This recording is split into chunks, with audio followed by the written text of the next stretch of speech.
شجبرك من ألذ الأكلات السورية. يلا نحضرها مع بعض بناء على طلبكم.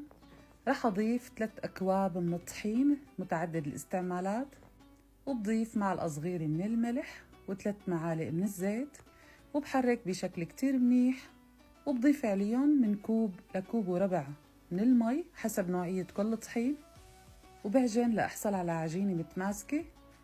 بلم العجين ورح أريحها لمدة ساعة.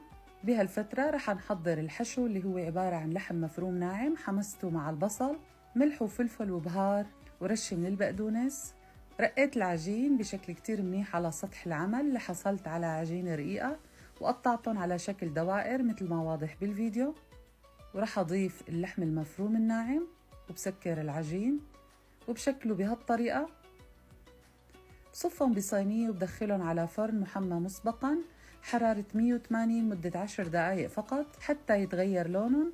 ومنجهز اللبن اللي هو عبارة عن 2 كيلو من اللبن الزبادي اليوغورت، معلقة من الملح وكوب من المي، ومنحرك بشكل كتير منيح على البارد، ومنرفعهم على النار مع استمرار التحريك من دون ما نوقف أبداً حتى يغلي معنا اللبن تماماً وما يفرط معنا.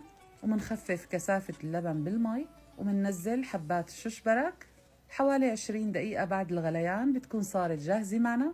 ومنقليها حسب الرغبة بالسمنة والكزبرة والثوم المهروس، وبتكون صارت جاهزة معنا وبتتقدم مع الرز بشعرية. خبروني شو بتسموها لهالأكلة ببلدكم. صحة وهنا من مطبخ تغريد، ودعواتكم بالخير.